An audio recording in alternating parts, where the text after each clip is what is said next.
Bienvenidos a todos. Mi nombre es Laura García Ardura, soy la persona encargada de dar esta masterclass.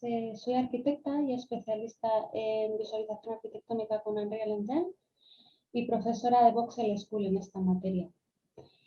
La masterclass de hoy va a ser un pequeño recorrido de los pasos generales que se pretenden hacer o se suelen hacer en un proyecto genérico para poder conseguir visualización arquitectónica con esta herramienta. Quería haceros una pequeña presentación de quién soy yo primero para que tengáis un concepto de mi trabajo y de cómo funciona. Os voy a abrir aquí la página web que tengo mía, personal, como trabajo de manera autónoma. Principalmente yo solo uso Unreal Engine y me dedico a... no sé por qué está esto. Me dedico principalmente a hacer imágenes hiperrealistas, vídeos, walkthroughs y tours 360 y también realidad virtual, solo y exclusivamente con Unreal. Me parece una herramienta muy versátil y desde luego es mucho más fácil que otros motores de render y ahora con la tecnología Ray Tracing es muy accesible poder gestionar tus propios proyectos, incluso sin tener un equipo importante de personas, ¿no? Quería enseñaros, daros una pequeña vuelta por mi página web y por mi portfolio para que veáis un poco lo que he hecho últimamente. Estas imágenes son de una promoción de viviendas que se han hecho en Ibiza, en Baleares, delante de Esvedra, que es una zona privilegiada de la isla. Y bueno, me encargaron hacer la visualización con Unreal de una vivienda. Era bastante grande, con distintas habitaciones, como veis el salón. Y, bueno, me pareció muy interesante. Perdona, Laura, que te interrumpa, pero es que únicamente se está compartiendo la pestaña de Epic Games. Anda, a ver. Uy, perdonad. Epic Games. ¿Solo esta? Bueno, pues la quito. Ahora veis la página Sí, web. únicamente. No, tienes que dar a compartir toda tu pantalla, no una pestaña solo. Perdonad, ¿eh? Y veo... Compartir toda la pantalla. ¿Y eso dónde está? En Perdonad, es la... que es la primera vez que uso este No te programa. preocupes, la que sale pantalla, la primera que sale pantalla. La primera que sale pantalla. Esta. ¿Esto mismo? ¿Que sale la página web ahora? Sí, ya sí. Vale, esta es la main pantalla, la que tengo aquí delante. Perfecto. Bueno, pues como os contaba, haciendo un breve resumen que os decía, me dedico a hacer imágenes hiperrealistas, vídeos, walkthroughs, realidad virtual y yo únicamente uso Unreal Engine porque me parece la herramienta más versátil para ejecutar este tipo de proyectos. Os estaba enseñando sin que pudierais ver lógicamente antes las últimas imágenes que hemos hecho para unos clientes que trabajaron en Ibiza este verano. Son una serie de viviendas unifamiliares que están delante de Svedran y como veis, pues bueno, tiene una serie de habitaciones con entornos privados, jardinería y demás. Y como os decía, esta herramienta es muy versátil porque aparte de hacer imágenes, después puedes computar en un mismo archivo y generar fácilmente imágenes 360 y vídeos, sin volverte muy loco con el tema de los recursos, renderizar en granja y demás. Unreal es muy potente para esto de la visualización arquitectónica. Bueno, os hago un pequeño recorrido por las imágenes. Creo que esta es la última de este trabajo. También me parecería interesante poneros un play de uno de los vídeos que hicimos también para Ibiza. Esta está en la ciudad de Ibiza centro y delante de la zona turística de las discotecas de... No recuerdo muy bien el nombre. Pero bueno, me parece interesante poneroslo para que veáis la facilidad con la que se pueden sacar vídeos de alta resolución con elementos dinámicos del entorno, tanto el cielo, las nubes, como la luz directa del sol, y la facilidad con la que podemos hacer animaciones con un acabado hiperrealista.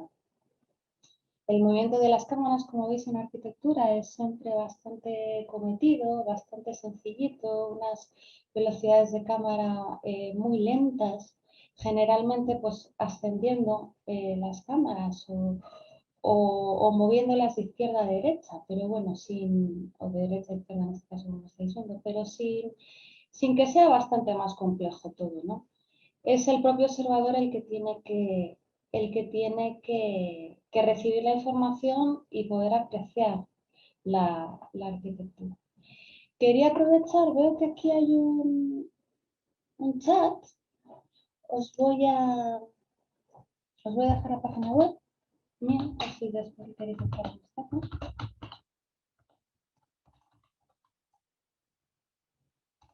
Vale.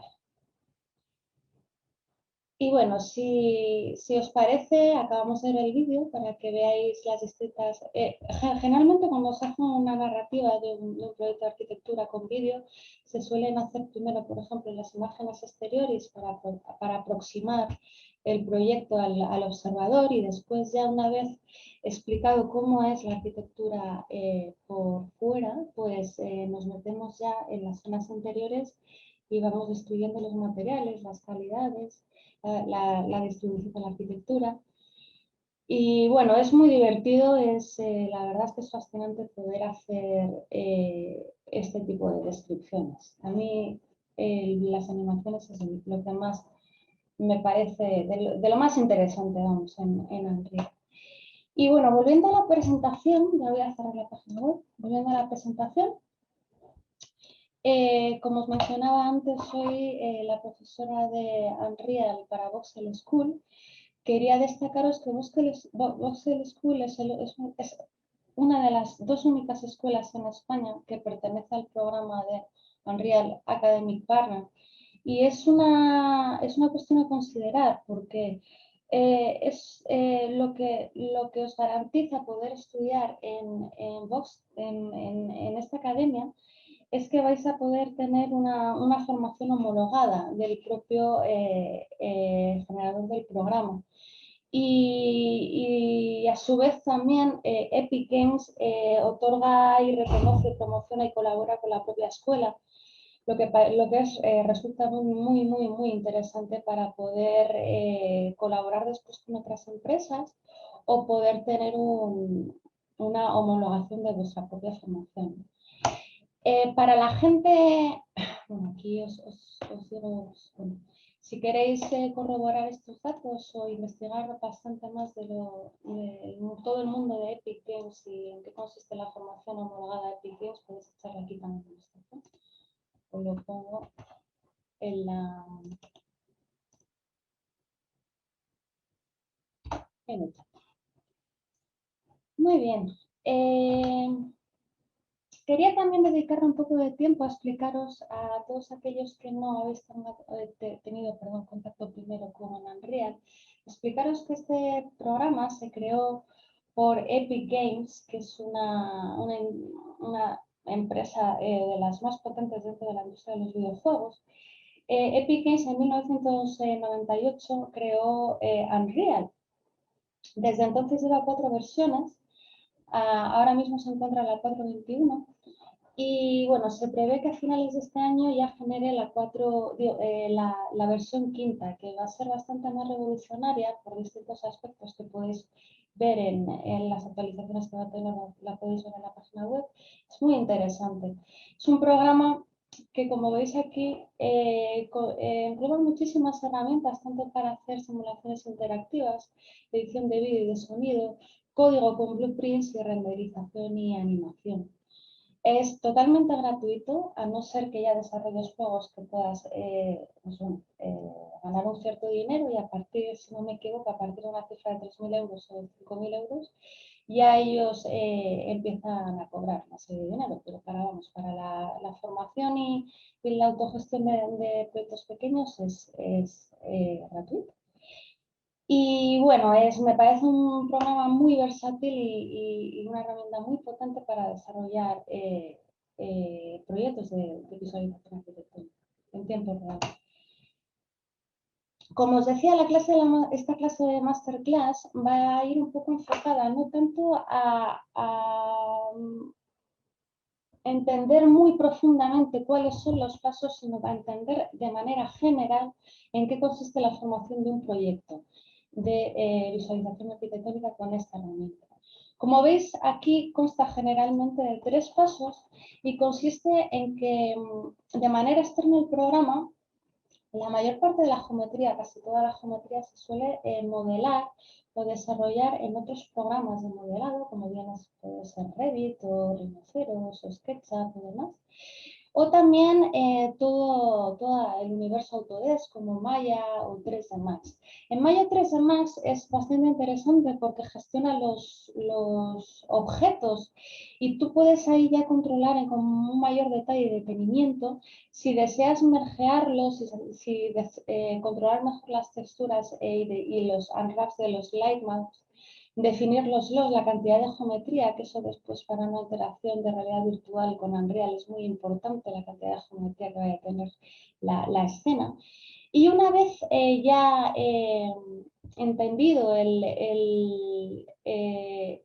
la escena, ya la vamos pasando paulatinamente o bien con FBX, que es la manera original primitiva o la primera forma que se ideó para importar objetos en Unreal, o la nueva manera que generó, que es una pequeña herramienta que os insté a que la instalaras, porque vamos a verla un poquito por encima, que se llama DataSmith, que es una herramienta que nos ayuda a entender, a migrar el objeto de manera general, incluyendo los lightmaps de manera automática, las texturas y el propio objeto.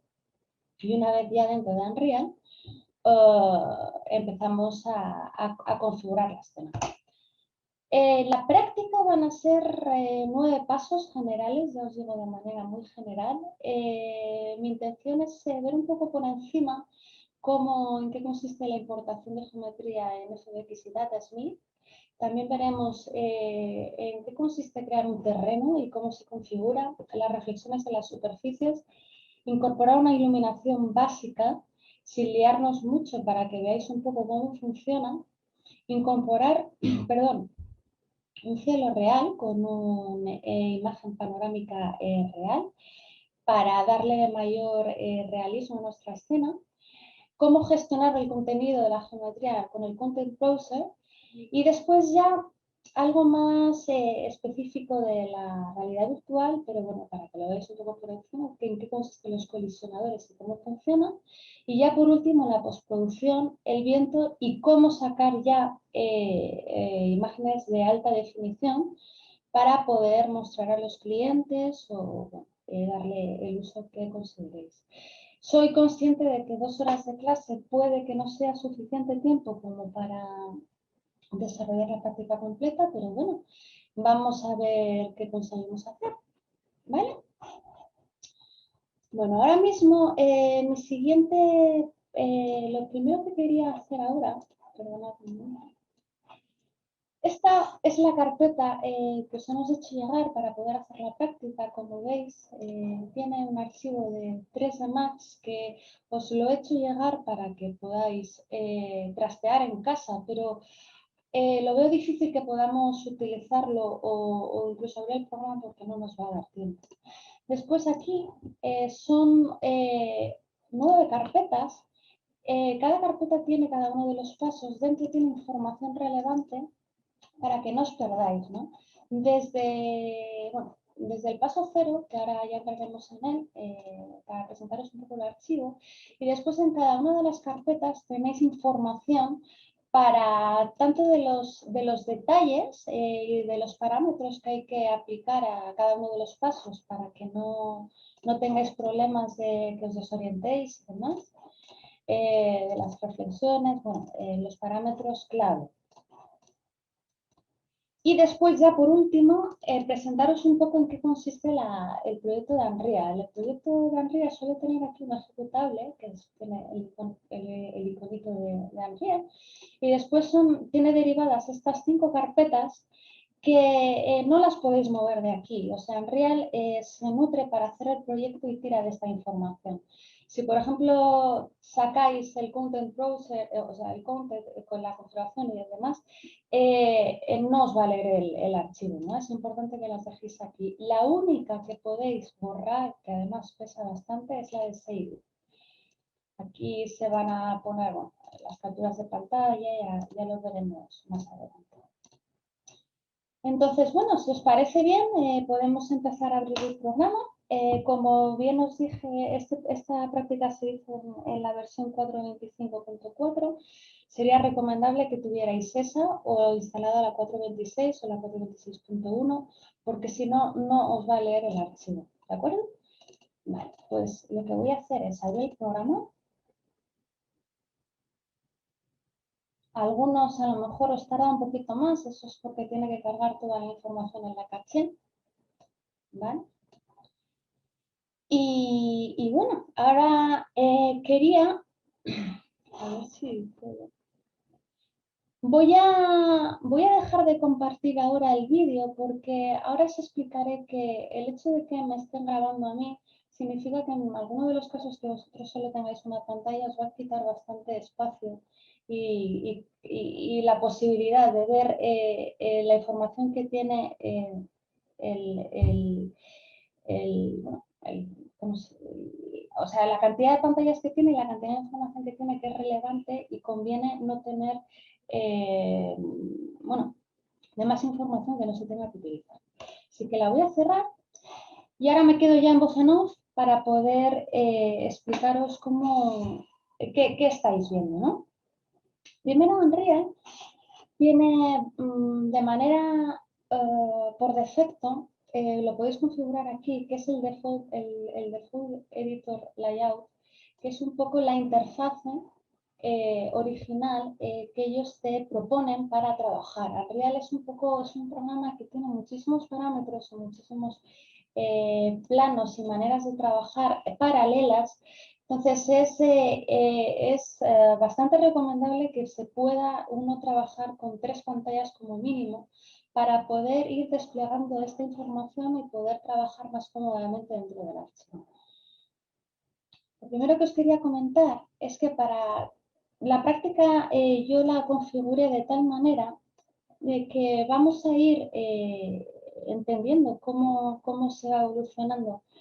Ya os digo, desde el inicio de la importación de geometrías hasta incluso la colocación de cámaras si nos da tiempo. En el caso de que cualquiera de vosotros os perdierais o os resultase difícil seguir el ritmo de la clase, lo único que tenéis que hacer es introduciros en el nivel donde ya el paso que estemos viendo esté acabado, ¿vale? Así que respecto a eso, considero que no vais a tener ningún problema para seguir hasta el final. Por otra parte, quería comentaros que, bueno, yo tengo, este programa necesita unos recursos de hardware bastante potentes.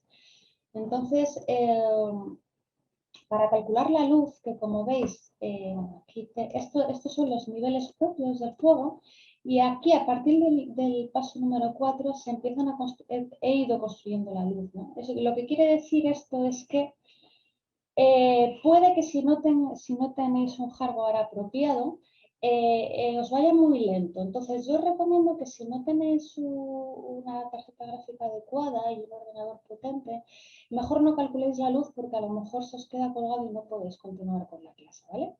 Como veis, es a partir del punto 5 donde empezamos a calcularlo. Pues muy bien, ahora os preguntaréis por qué está en negro todo. Y es porque aquí no hay información. Si le ponéis este es un nivel 0, sin ningún tipo de geometría, de iluminación, de elementos paralelos que puedan ayudarnos a configurar la escena. Lo que hay que hacer es entrar en el nivel paso 0 de inicio y aquí ya veréis que os aparece una geometría Es una geometría... bueno, no os lo he dicho, por favor, cualquier duda que tengáis, escribidme, que esto, pues bueno, a lo mejor puede ser un poco denso para las personas que no estéis acostumbradas al programa, pero bueno, intentaré hacerlo tranquilamente y de manera pausada para que todos los podáis entender. Por favor, de verdad, no dudéis en preguntar. Y después también quería constar que, bueno, como sabéis, Unreal tiene últimamente, desde el 4.25, creo que fue, la posibilidad de trazar con Ray Tracing los proyectos de luz. Pero también es verdad que consume muchos recursos. Entonces, en este proyecto en concreto no está activado. Esta es la forma original que tuvo siempre Unreal de trabajar. En el caso de que tengáis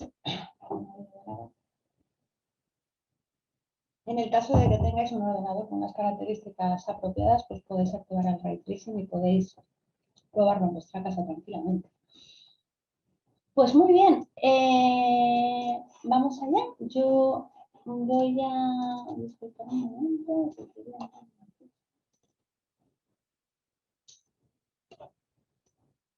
Vale. Muy bien, pues quería deciros al principio que yo lo que voy a hacer es ir poco a poco haciendo los pasos desde el nivel de inicio. Como os decía, si queréis avanzar y os habéis perdido de más, simplemente apretar en los niveles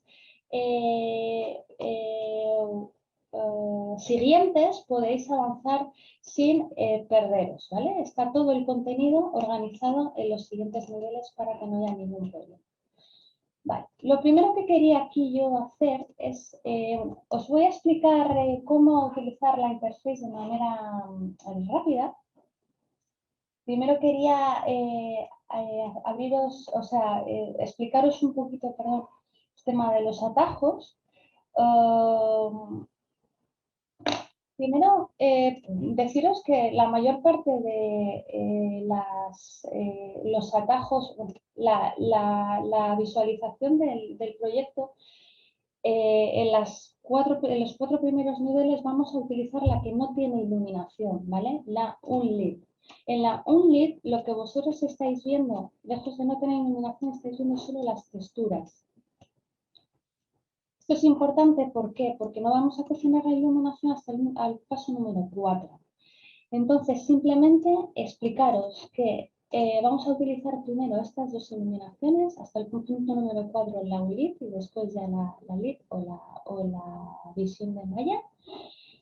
Aquí podéis optar para ver tanto en diédrico superior, alzado, izquierda, derecha y demás.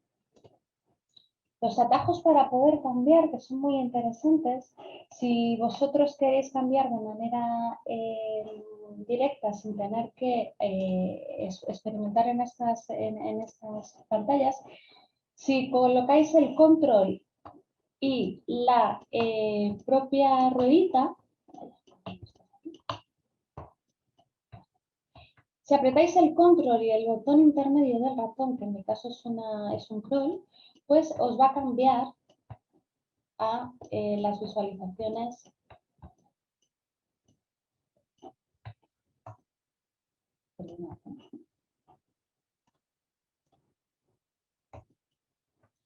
Como veis, se hace de esta manera. Lo que pasa que, bueno, yo la verdad es que prefiero trabajarlo desde aquí, porque en visualización arquitectónica es mucho más trabajo, más constancia de trabajar de los materiales, la luz y demás, que no trabajar de manera rápida con atajos.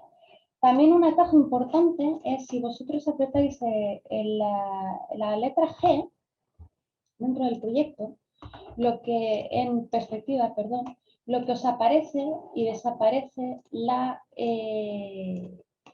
toda la información del juego. Cuando yo aprieto la letra, la tecla G, aparece y desaparece la información dentro del juego. En este caso, como solo tenemos geometría, únicamente se nos está apagando y desapagando el player, ¿vale? Pero bueno, eso como veréis en los siguientes pasos, pues funcionará con la mayor parte de los actores que tengamos puestos en la escena. Otro atajo interesante es, por ejemplo, si nosotros cogemos un objeto, como este jarrón, si apretamos la F, nos lleva directamente a un primer plano de ese objeto. Es interesante para poder recorrer la escena sin tener que estar buscando con el propio navegador.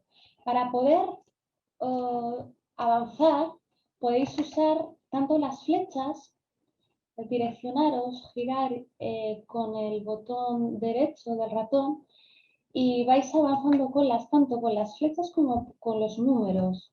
Si yo aprieto 8 para adelante, 4 para atrás, para el lado, 2 hacia atrás, retrocedo y 6 hacia la derecha.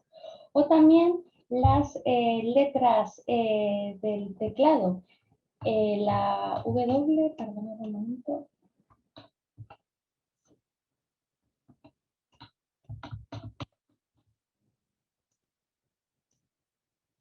El crawl también hacia adelante, esto es muy interesante, yo es el que más utilizo porque es bastante intuitivo y tú simplemente lo que haces es, bueno, generarte dentro del espacio, tú vas caminando y es bastante intuitivo. Para orbitar utilizamos el botón derecho del ratón, de esta manera orbitamos sobre la cámara donde está el jugador o en este caso está nuestra cámara y si apretamos el control, disculpad.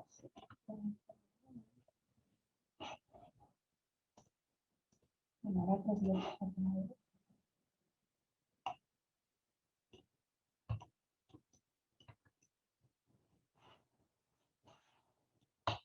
hay otra manera que ahora, la verdad,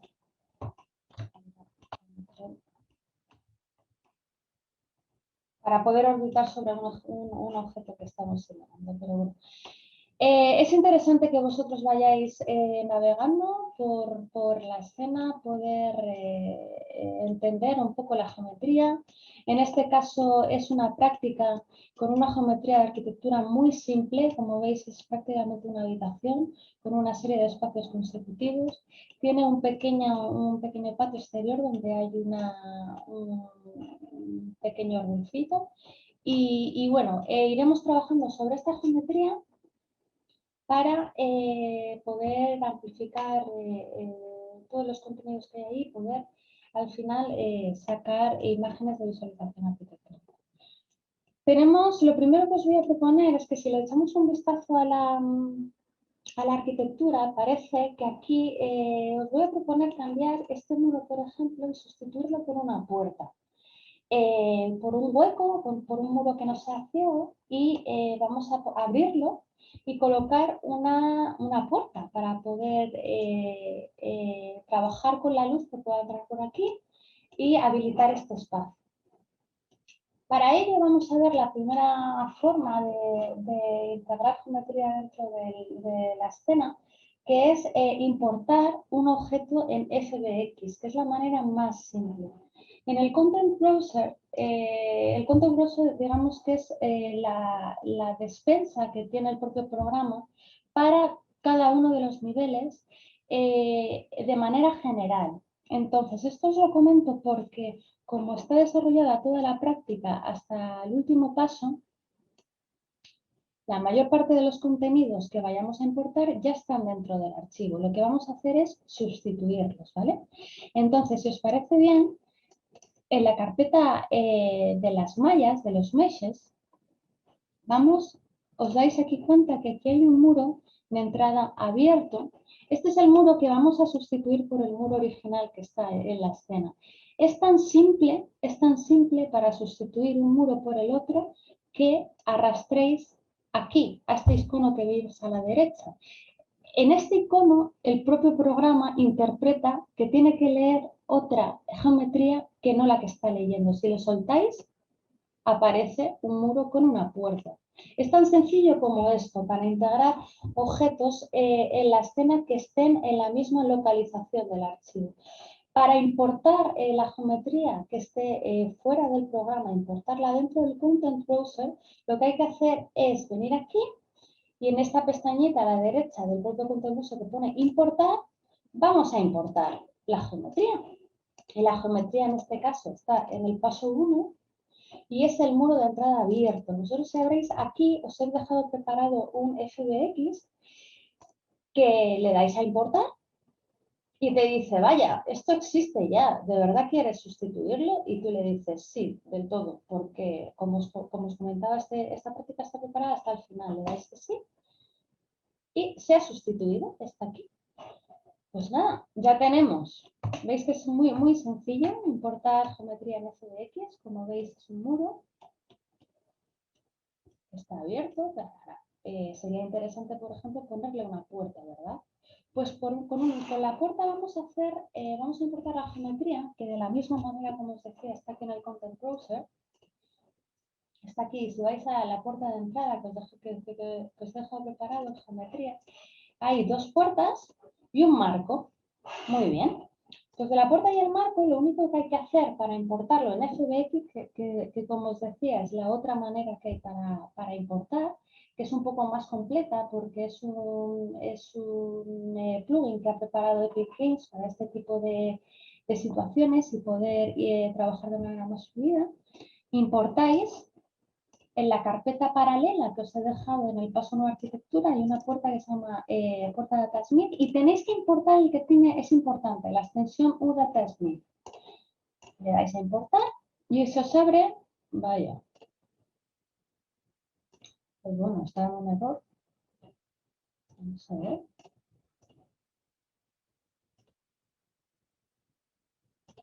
¿Será porque también? Ah, ya sé lo que está pasando. Vale, ¿será que? Vamos a ver.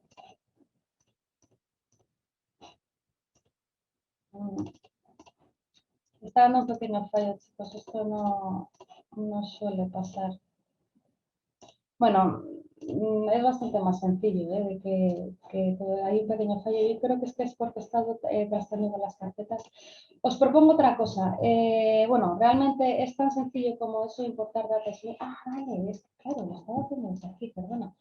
Disculpar, ha sido un lapsus. Es este botón el que hay que usar, perdona. Si no sales porque no tenéis instalado, pero de verdad que tampoco pasa nada, porque si no tenéis aún instalado Datasmith, lo podéis hacer desde esta propia geometría y lo incorporáis en la escena. Lo importáis desde aquí, os va a salir este cuadro de diálogo que lo único que os pregunta, os sugiere es dónde quieres colocar toda la geometría que va a importar, incluidas las texturas y demás.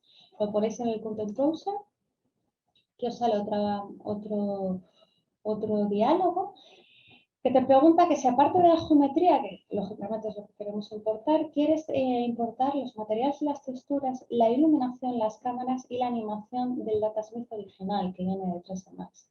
Y estos son también, si lo desplegáis, veis con estas dos flechitas, aparece la resolución de Light Maps. La podemos dejar así por defecto, de momento no importa, realmente esto tendría que ser un poco más bajo. Y vamos a quitar las cuatro opciones estas porque no nos interesan y lo que hacen es ataviar con más información nuestro archivo y no nos interesa. Entonces lo importamos.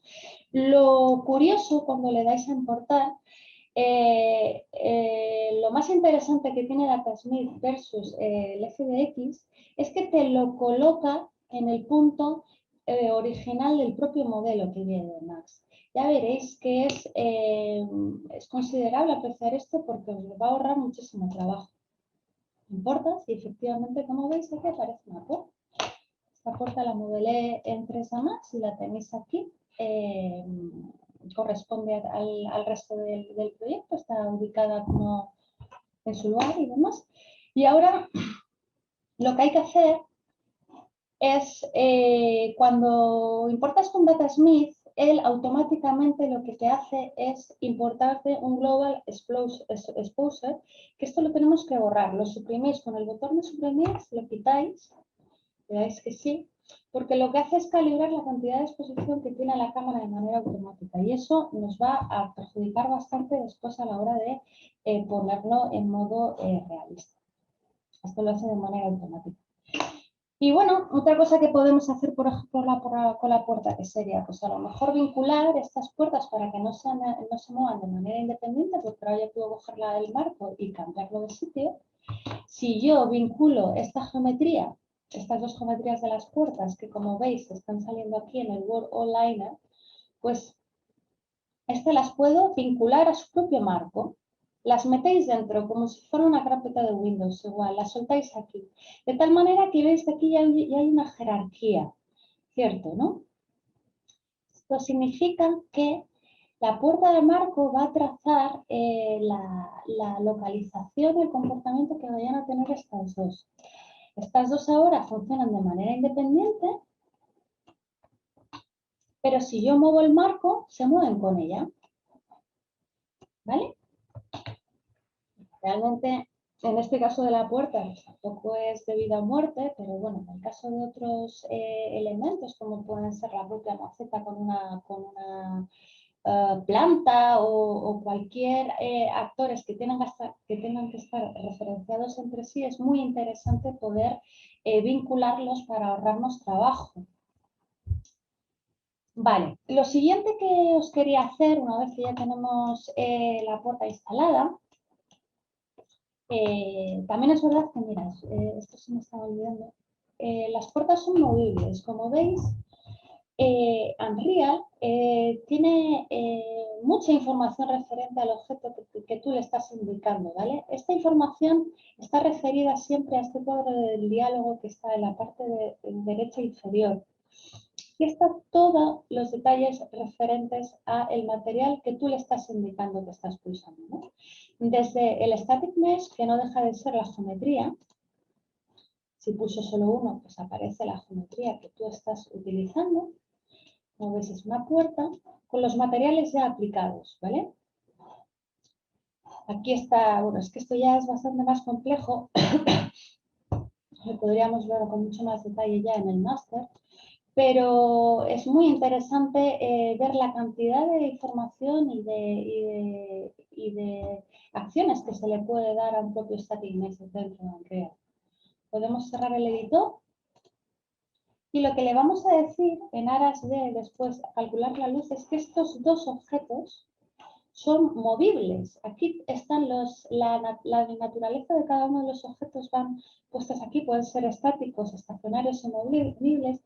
Esto principalmente es para decirle a Unreal si esos objetos, una vez calculada la luz, se van a mover. En nuestro caso son puertas y bueno, para un poco darle variedad a la práctica vamos a ponerle que son movibles. Ya veréis luego, al haber calculado la luz, se podrán mover sin que el arroje de sombra quede estático.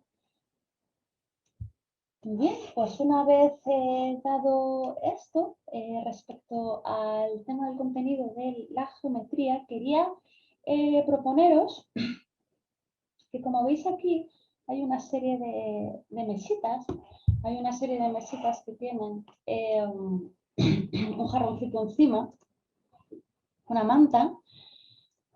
Y bueno, yo lo que os quería comentar de una cosa de manera general en Unreal, que los objetos, que ellos lo llaman actores, o sea, actores dentro de Unreal son todo aquel elemento que esté accionando en la escena, sean elementos de static mesh, pueden ser pues cámaras, pueden ser jugadores, todo eso lo llaman actores. Es importante que los actores sean independientes, con una geometría independiente y con un mapa de luz independiente, porque después para hacer el propio cálculo de luz para Unreal es más fácil. Como veis en este caso, en la práctica, cada una de las geometrías está combinada con las otras, es decir, no son independientes, están en 3D Max se llama mergear, están mergeadas, eso no nos conviene en Unreal. Nos ralentizan muchísimo los tiempos de cocinado de luz y lo que hay que intentar es que sean aislados. Por ello mismo, pues bueno, os propongo que también para hacer un pequeño experimento podamos quitarlos de la escena. Para quitar un elemento de la escena, borrarlo, que desaparezca, se puede hacer de varias maneras. Una es la manera más sencilla, que es simplemente quitarlo, le dais a suprimir y desaparece, pero queda en el Content Browser, ¿vale? De tal manera que digamos que tiene como un pequeño backup, él tiene registrada la geometría y en el caso que tú la quieras volver a incorporar en la escena, no habría ningún problema. De otra manera, si tú, por ejemplo, ahora apretáis Control B, lo que le estáis diciendo al programa es, oye, yo tengo aquí una geometría, ¿dónde está en el Content Browser? Y él te dice, mira, está en la carpeta mallas y se llama Close, ¿vale? Hacer otra prueba si queréis, apretar las mesitas y hacéis un Control P y te lo busca en el Content Browser y te dice, mira, esta geometría de aquí se llama Qs. Esto es interesante porque, así es diciendo ahora, bueno, pues tampoco hay tanta geometría, pero cuando tenéis un proyecto muy, muy complejo, con muchísimos niveles, con una cantidad de información bestial, con 1000 materiales, esto es muy útil. Pero ¿qué pasa? Que si yo cojo ahora y desde aquí quito la geometría del Content Browser, lo estoy eliminando de todo el proyecto y ya me va a ser imposible poder recuperarlo e incorporarlo en la escena. Es más, no se puede deshacer esta opción. Entonces, de momento, si os parece bien, lo que vamos a hacer para que pueda ser reversible, vamos a quitarlo desde la escena desde el outliner. El outliner es como un desglose de todas las geometrías que están en la escena, ¿vale? Entonces, a veces las quitas desde el Content Browser y aquí quedan los elementos fantasma. Cuando lo quitáis desde el Content Browser también tenéis que acordaros de quitarlo del outliner, porque no son fieles uno del otro, digamos. Bueno, nada, lo vamos a quitar, botón suprimir, se elimina, aquí también se elimina, y aquí están los versitos que, bueno, como está si lo buscáis aquí se llaman bases, que yo ya son estos tres aquí. Se eliminan, suprimir. Muy bien, pues ya sabéis cómo, perdón, cómo poder incorporar geometría desde Datasmith, desde FBX y cómo eliminar geometría que ya tenéis en una escena. ¿De acuerdo? Otra cosa que os sugiero, que podemos practicarlo ahora, aunque es verdad que está planeado para que sea en el paso número 6, es una vez que ya sabemos cómo quitamos la geometría, pues bueno, vamos a incorporar geometría. Aquí os he dejado preparada en una carpeta que se llama mobiliario. Dentro de la carpeta geometrías, mirad, la carpeta mobiliario es un Datasmith también. Cuando tú importas en Datasmith, él automáticamente te crea una carpeta que se llama geometrías, otra de materiales, otra temporal, otra de texturas y después una previsualización de lo que estáis incorporando en la escena. Para incorporar geometría dentro de la escena hay que entrar en la referencia que tenéis de geometrías y simplemente enganchar el icono y arrastrarlo. Mira qué sencillo es. Así se va incorporando geometría a la escena. La podéis mover, la podéis girar, podéis copiarla. Si cogéis el eje que tiene, apretáis la letra Alt, lo que estáis haciendo es clonarla. Clonarla haciendo instancias, que es muy interesante. ¿Vale? Porque, como os dije antes, aquí tenéis el editor. Si tú a esta geometría le haces algún cambio y lo guardas, como cambiar el material, si son instancias y están todas generadas a partir de esta información, se cambian en todas. Bueno, y esto nos agiliza muchísimo la manera y el flujo de trabajo. Como veis, pues bueno, también os he dejado preparada la mesita y la revista, ¿no? La podéis poner aquí. Podéis poner una mesita, lo que pasa que aquí, claro, si es vidrio, Unreal, tú cuando colocas un objeto, él te lo coloca directamente en la primera superficie que él está identificando. ¿Qué pasa? Que la mesita tiene un vidrio. Pues lo que podemos hacer temporalmente para colocar, en este caso, la revista encima de la mesa, le ponemos, pues, otro material. ¿Os parece bien? Y ya, mira, me lo está identificando. Porque el vidrio, al ser transparente, pues él se queda un poco pillado. Vale. Otra sugerencia que os propongo a la hora de integrar geometría en Unreal, que os lleva un poquito de tiempo desde el software que estéis utilizando, de Max en mi caso, o la gente que trabajéis con Rhino, o la gente que trabajéis en SketchUp o Maya, es interesante invertir tiempo, aunque sea un poco tedioso, en preparar bien el archivo, el objeto en general que vayáis a incorporar en la escena. Y eso supone, primero, controlar bien la geometría, la cantidad de polígonos que tenga, porque tampoco interesa meter en la escena un objeto con muchos polígonos que no nos lleven a ninguna parte, solo a saturar los recursos del ordenador. Entonces, poder aligerar esos objetos desde ese propio software. También controlar bien el mapeado de las texturas, trabajarlo con un poco de cariño, hacerle unwrap si son necesarios. Y bueno, gestionar bien el tema de las texturas porque después gana muchísimo, desde luego, la visualización propia del objeto.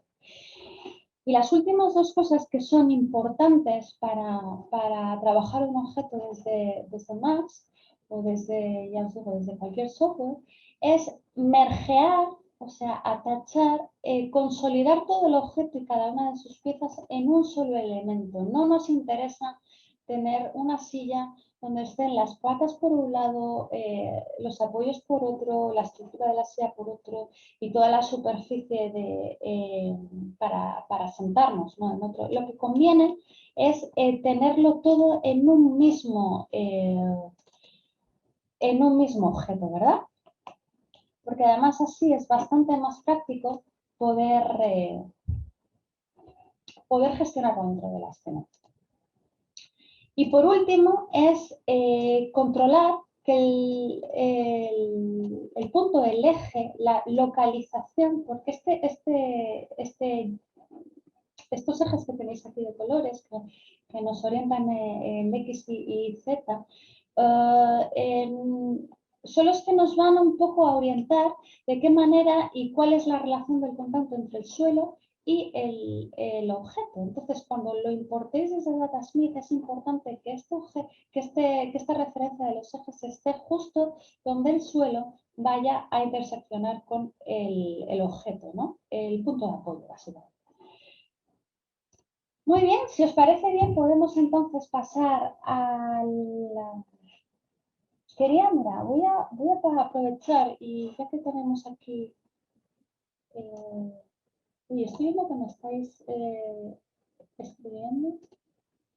Sí, bueno, lo del plugin de Datasmith, estoy viendo que Carolina Damián Fernández me ha preguntado, pues bueno, creo lo que hemos estado viendo, ¿no? Que para importar tenéis que apretar en este botón habiéndolo instalado y ya los códigos luego de la cantidad de información que os dice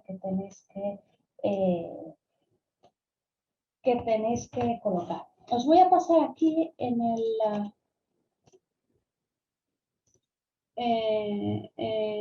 nuestro chat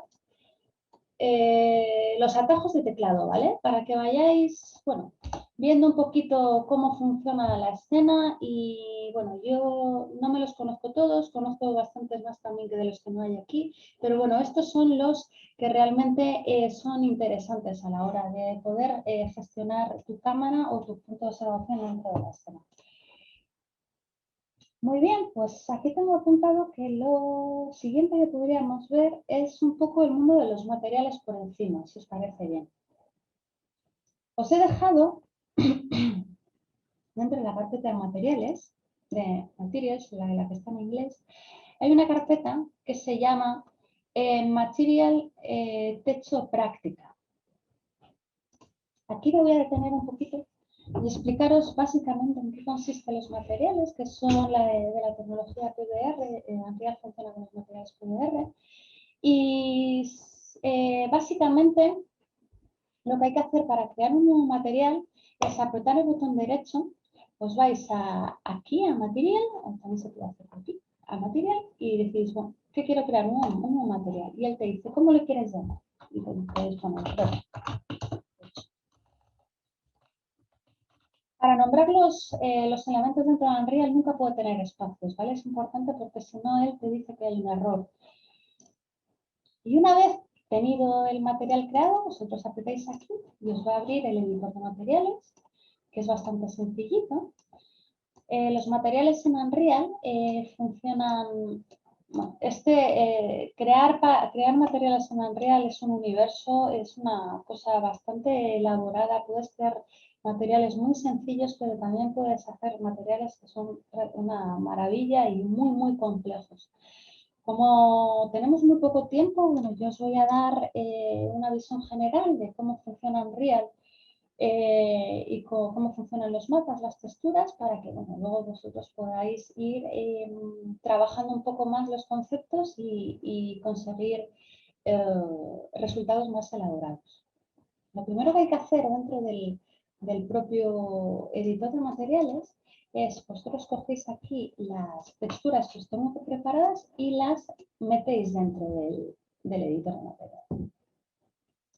Las separáis un poquitín y vamos a echarles un vistazo. Las texturas se pueden acceder a ellas tanto dentro del editor como fuera. Si queréis podemos abrir el propio editor de texturas para echarle un ojo en qué consiste, ¿no? las texturas. Si abrís aquí, esta es una textura que tiene el código alfa también, por eso veis que tiene una especie de transparencia.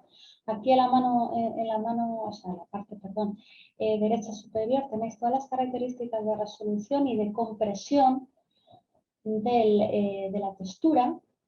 Y así también como unos pequeños ajustes que podéis calibrar. Esto es como un básico Photoshop muy, muy básico para poder corregir una textura que dices, joder, a mí, disculpadme el vocabulario, a mí me parece que esta textura tiene demasiada saturación. Pues bueno, le puedes quitar un poquito la saturación desde aquí y bueno, es un poco jugar para no tener que reimportar desde el exterior constantemente texturas que creas que tienen, que no están bien calibradas o que pueden tener otro tipo de acabado.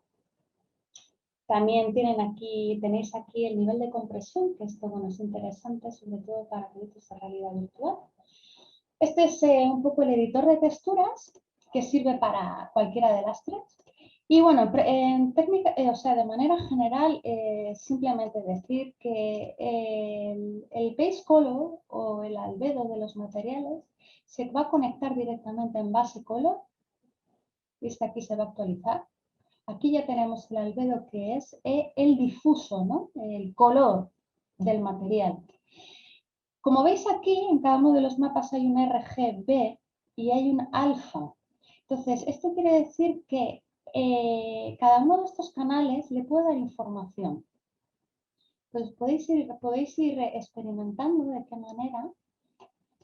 Lógicamente para el base color no se usa mucho, ¿no? Pero para el rawness, vaya, perdona, este es disculpad un momento, que el base color lógicamente tiene que ser el que tiene tonalidad, este es el rawness en tonalidad de grises, este es el que va conectado al rawness y el base color sería el albedo de color, ¿vale? Y después está el mapa de normales, que simplemente, pues bueno, para un material sencillito lo colocamos en normal y ya tenéis la rugosidad. Ves que aquí ya queda, el material tiene la información de el desfase de la percepción óptica que tiene que tener la altura del material en la superficie. Para el roughness es interesante que si vais cambiando la información que le estáis dando al roughness en función de las capas que tiene la propia textura, pues él va interpretando y os puede dar un juego de si quiere más o menos roughness. El roughness, para la gente que no entiende muy bien cuál es el concepto, digamos, el roughness es lo similar al castellano a la rugosidad. Cuanto más rugoso, cuanto más alto tenga el roughness, más rugosa será la superficie y menos luz rebotará en él, ¿no? Menos brillo tendrá. De tal manera que si el roughness es bajo, la superficie queda más lisa, queda más pulida y conseguís mayor cantidad de reflejos. Si queréis, podemos hacer una prueba. Y como veis, si yo le pongo un roughness de 0, le estoy diciendo, vamos a ver, quiero la superficie muy lisa. Como veis, aquí tiene el material muchísimo reflejo. ¿De acuerdo? Es tan sencillo como esto. Es un concepto muy, muy, muy sencillo. Si yo le pongo que quiero un roughness alto, el valor más alto que puede tener sería un 1 en este caso. Bueno, de hecho puede ser más, pero bueno, él interpreta que 1 es el roughness 0, o sea, el material más rugoso que él puede interpretar, ¿no? En este caso. Generalmente estos mapas, pues bueno, cuando tienes una tonalidad de grises, te da una superficie pues bastante más interesante, bastante más, pues bueno, con sus manchitas, con sus zonas que brillan más y zonas que brillan menos, que realmente los materiales físicos en un entorno se comportan así, ¿no? Bueno, pues si queréis, de manera muy, muy básica, ya hemos visto un poco los materiales y vamos a guardar este material. Y vamos a ir un poco más allá, porque claro, hemos creado un material básico, pero es que en Real tiene una cosa que es muy, muy agradecida cuando trabajas en proyectos grandes y complejos, y es la manera que tiene él de que te facilita mucho la vida con los materiales. Y hay una manera que tiene de trabajar él que es con los materiales instanciados. ¿Qué quiere decir? Los materiales instanciados es una manera de trabajar en que tú a él le dices, vamos a ver, yo voy a crear un material grande, básico, en el que a partir de él me pueda hacer muchos materiales distintos. Entonces, bueno, eso lo que hace es ayudar mucho a los recursos del ordenador y además lo puedes ver en tiempo real. Un ejemplo de esto. Este es el material normal, como el que muy parecido al que hemos hecho ahora, que como veis, bueno, os he puesto también una escala de coordenadas para que podáis ampliar o menguar la textura. Pero ahora os voy a hablar de los materiales instanciados, que es este tipo de material. Tú cuando creas un material base, puedes crear un material instanciado, ¿vale? Y te crea un material instanciado en el que tú apretas y te dice, primero quiero que me pongas un material base. Este es el material base está preparado aquí, que es este de aquí. Y mira lo que sucede aquí. Tú le dices, joder, yo quiero que me pongas un material base que es el que me sirve para configurar el resto de materiales de la escena. Y entonces aquí ya te está preguntando él, ¿cuál es el difuso? ¿Cuál es el normal? ¿Cuál es el roughness? ¿Qué valores quieres que tenga el roughness? ¿No? Como si, digamos que si el primer mapa no te está dando el resultado que tú esperabas de ese material, pues tú lo puedes aquí forzar para que bueno, el resultado sea bastante mejor de lo que era a priori, ¿no? Y también tiene ciertos valores como la multiplicación del color, la cantidad de normal que quieres que aparezca, el efecto visual de la variación que tiene en las normales de la propia superficie, o si quieres que se mueva la textura y si quieres que se escale, que sea más grande o más pequeña, ¿no? Pero estas variables van en función de este material. Estas variables pueden ser infinitas. Tú te puedes crear un material base y poder aquí tener muchísimas variables para hacer un material absolutamente complejo. Lógicamente en esta clase vamos a verlo un poco por encima. Esto es el material base que está en esta escena, para que veáis un poco en qué consiste. Cada una de los valores que están aquí son variables que después él te pregunta, vamos a ver, y en esta variable, ¿qué valor quieres que yo meta para tener el resultado que pretendes, verdad?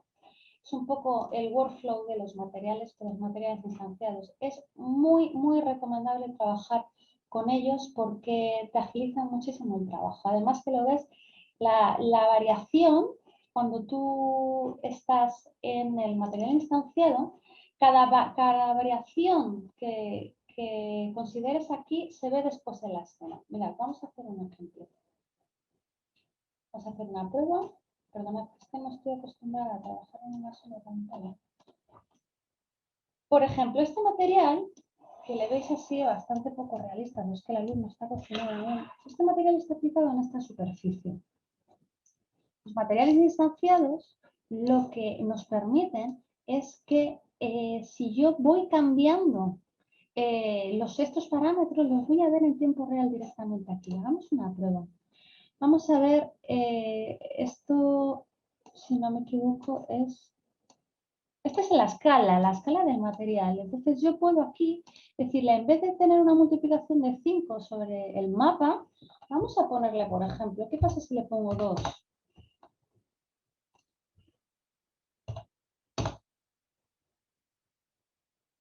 Ok, vale, ya sé lo que está pasando, que es que no está aplicado. Vale. Tengo que aplicarlo. Aplicar el material en la superficie es solamente arrastrarlo. Se puede arrastrar aquí o se puede arrastrar ahí, ¿vale? Podemos arrastrar aquí. Y se ha cambiado. ¿Veis que está en una escala doble? Si yo ahora, como bien estábamos haciendo antes, en vez de 2 le digo 5, como estaba antes, pues se cambia. ¿Qué pasa? Que esto solo pasa en los materiales instanciados. En los materiales ordinarios, sin ser instanciados, esto no sucede. Entonces nos agiliza muchísimo el trabajo para no estar constantemente perdiendo el tiempo yendo al editor de materiales. ¿De acuerdo? Es muy interesante explorar estas opciones que nos da Unreal. Vale, si os parece bien, de verdad, si tenéis alguna duda, no dudéis en escribirme por el chat, que yo encantada os contesto. Pues muy bien, vamos a pasar ahora al apartado número 2 de la práctica, que es cómo crear un terreno en Unreal, ¿vale? Bueno, los terrenos en Unreal son muy sencillos de crear. Como veis aquí, está absolutamente nada, aquí no hay nada creado. Los terrenos en Unreal se hacen, perdonad, a partir de una herramienta que está aquí en la parte de los modes, que esto es un poco como las distintas herramientas grandes que tiene Unreal para trabajar la escena, que es esta herramienta, la de Landscapes. Si apretáis, os sale esta malla que, como su propio nombre indica, Landscapes está preparado para hacer paisajes. Y esto es bastante interesante porque, como veis, es enorme y puede ser muchísimo, muy grande. Está preparado, es una herramienta preparada para agilizar muchísimo los cálculos de luz porque va partiendo los light maps y se calcula la luz de una manera mucho más rápida que si vosotros incorporáis geometría desde otro programa de modelado, como habíamos hablado antes, desde 3D Max o Maya, además. Entonces, lo que yo os propongo, se puede modelar un terreno paso a paso, o sea, desde cero, creando tus montañitas, tus lagos, tus valles, tus caminos, pero yo lo que os propongo es hacer un terreno desde una imagen, ¿vale? Esto es muy sencillo. Esto lo que tenéis que hacer es apretar aquí, dice Import from File, ¿vale? Entonces apretáis aquí y os pregunta, vaya, ¿qué imagen quieres? ¿Vale? Él te dice, bueno, me tienes que dar una serie de información para que yo pueda crear unos códigos de altura. Entonces, lo que tenéis que hacer es venir aquí al paso número 2 del terreno y, como veis aquí, hay un archivo que os lo he escrito para que os deis cuenta de una cosa. Es muy importante dos los usa sus sustanciales para que pueda leer el landscape un archivo. Primero que esté en 16 bits, si no, no te lo lee, y después que sea un PNG.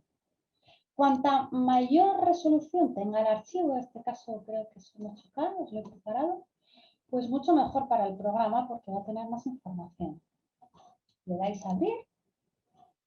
Y como veis, esta malla, si os ponéis aquí en font, esta malla ya tiene relieve. Él le está diciendo, vaya, pues ya puedo yo generar un terreno, ¿no? Si os ponéis en la altura, es inmenso respecto a nuestro proyecto, no nos interesa que sea tan grande. Entonces, ¿cómo podemos controlar eso? Es muy sencillo, con estos parámetros de aquí. Como veis en el paso 2 también os he dejado los parámetros que hay que configurar. Esto generalmente te está preguntando qué extensión tiene y qué definición quieres que tenga esa extensión. Nosotros le vamos a poner pues que en el tamaño no sea más de 7×7, que es la más pequeñita. ¿Veis? Se ha reducido, es la cantidad, es la extensión que quieres que tenga el terreno. Y después las secciones por unidad, más pequeñita aún, porque es que si no después para calcular los cálculos de luz se nos van a hacer eternos. Y después el 16 lo podéis dejar así, efectivamente. Como veis, ahora nos vamos a poner en front, sin importar aún, ¿eh? El terreno está quedando aquí debajo. Y además me podréis decir, jolín, además es un terreno bastante abrupto, ¿no? Tiene muchísimo desnivel.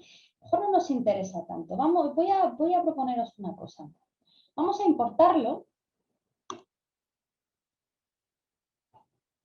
Si lo veis en top, ya tenemos nuestro terreno. Pero nos está quedando muy abajo. Esto tiene bastante que ver. ¿Veis que está aquí muy abajo? Aunque parece que está partido, no es que está partido, es que hay facetas que están en dirección opuesta a nuestro punto de vista. Lo que hay que hacer generalmente en los terrenos, porque él está considerando toda la información del PNG, hay que rescalar en Z. Hay que rescalar en Z porque él lo exagera mucho toda la información que ha recibido. Eso es muy sencillo. En vez de, ahora seguimos en el modo Landscape, vamos a volver al modo Seleccionar. ¿Vale?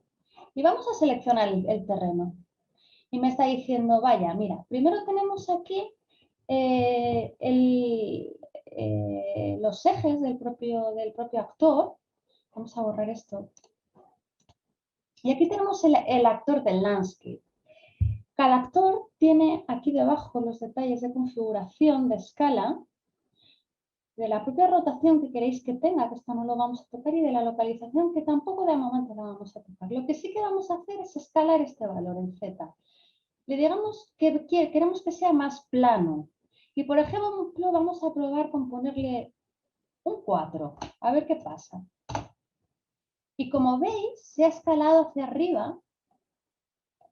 Ahora seguimos teniendo la casa flotando. Pero bueno, vamos a intentar llegar a un acuerdo, ¿no? Con el propio terreno y decir, vamos a ver, yo te quiero más abrupto, me interesa más así, me interesa más de la otra manera. Yo preparando la práctica creo que el valor más apropiado es un 3 y después reajustar el terreno, ¿no? Es interesante, pues bueno, que la casa lógicamente no nos vuele y lo podemos colocar ahí. Creo que está bien colocado. Bueno, vosotros diréis ahora, vale, pero es que esta información que hay aquí, que viene de un PNG, que a saber de tal, ¿y qué pasa si yo quiero hacer un terreno que realmente exista? Pues es muy sencillo. Hay muchas páginas web que te sacan el 16 bits, los códigos de los mapas de altura de mucha geografía de la mayor parte de muchísimas partes del mundo. Es muy interesante porque tú puedes extraer esa información y, por ejemplo, generar el mapa original de la isla de Mallorca, por ejemplo, o zonas de la misma.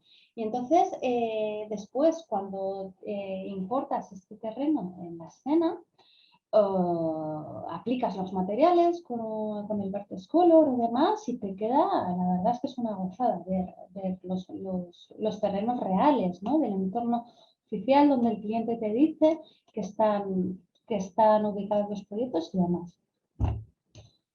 Pues bueno, lo que le faltaría a este terreno ya por último, lógicamente, tiene que ser, esto se podría hacer mucho mejor, pero bueno, por ejemplo, yo lo que os propongo es darle un material aquí. Se podría hacer un material muchísimo más elaborado, un material mixto compuesto de rocas, césped real y demás, pero bueno, lógicamente como la práctica es de 2 horas, pues no podemos llegar a ese nivel de detalle. De momento ahora lo que os propongo es que seleccionéis el actor. Aquí donde pone Landscape Material, arrastréis el césped, por ejemplo. Y mirad qué césped más bonito. Lógicamente esto es una textura que es bastante sencillita. Lo ideal sería ponerle geometría, un césped real, 3D, para que le diera verosimilitud al entorno. Pero bueno, esto nos puede funcionar, ¿no? Nos puede funcionar. Tener cuidado con este material Displace. Este no lo apliquéis porque es mucha superficie y esto utiliza recursos de teselación de las superficies. Esto os puede venir abajo el programa, ¿vale? Para que os hagáis una idea, este material está aplicado en esta superficie de aquí. Está quedando un poco por debajo. Este material, como veis, le da un relieve que no es óptico, sino es un relieve de geometría. Entonces, ¿qué pasa? Si aplicáis esto a un terreno tan grande, os puede fallar el programa y apagaroslo, ¿no? Tenéis que tener mucho cuidado con este tipo de materiales que utilizan este código, el Word Displacement y el Tessellation Multiplier. Y hay que tener cuidado porque consume muchísimos recursos. Y tenéis que aplicarlo en superficies muy pequeñas. Pueden ser mantas, pueden ser alfombras, pueden ser, pues bueno, alcorques de árboles muy pequeñitos, porque si no, podéis tener un problema con los recursos del ordenador. Muy bien, pues nada, os propongo ya pasar a la siguiente paso. Espero que os esté resultando interesante la clase. Vamos ahora a ver las reflexiones. Claro, porque ahora os insisto que, claro, esto se está viendo de una manera bastante peculiar porque no está calculada la luz y los materiales estáis viéndolos en un modo difuso, o sea, solo se ve el color. A este entorno hay que aplicarle las reflexiones a los materiales, ¿vale? Quería apuntaros una cosa. Como os dije, el punto, perdona, la letra G hace que... Vale, no está funcionando. Vale. Será en el modo lead. Claro, está en el modo lead. Bueno, lo que os estaba comentando, vamos a estudiar un poco las reflexiones, cómo se pueden aplicar las reflexiones a nuestra escena y de qué manera funcionan. Las reflexiones de un material, como bien veíamos antes, es cómo se comportan los materiales una vez incide la luz en ellos y reflejan esa luz, ¿no? Y interfiere también en qué consiste el diffuse que le has puesto al material y se comportan de una manera bastante interesante. Lo que hay que hacer en Unreal para poder calcular esas reflexiones es venir aquí al Place Actors, que esto es un poco como la gran despensa de posibilidades de actores que tú puedes incorporar en la escena.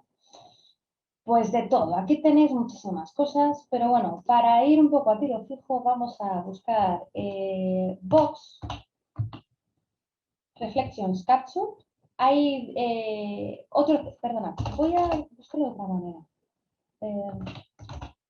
Sí, en Reflections generalmente se pone la esfera, la esfera o el cubo. El cubo es óptimo para geometrías de arquitectura que sean de esta naturaleza, que sean, bueno, que sean intersecciones de muros paralelos entre sí, que sean cubos, paralelepípedos, elementos cuadrados, ¿no? La esfera se utiliza para entornos que, bueno, que no son tan cuadrados, que pueden funcionar de otra manera, donde hay objetos que son un poco más caprichosos, como pueden ser mobiliarios y demás. Utilizaremos las esferas y se van a ir utilizando de manera concatenada, trabajando unas con otras y apoyándose unas con otras. En el caso del Box Reflection Capture es mucho más sencillo. Lo único que tenemos que hacer es desplazarlo. Hay que apretar la letra G, el Game, para verlo, ¿vale? Perdona. Y este es nuestro elemento, este es el elemento que nos va a capturar las reflexiones de los materiales. Os propongo que nos pongamos, para que lo veis, en la versión, o sea, en la visión superior del proyecto. Lo podéis mover.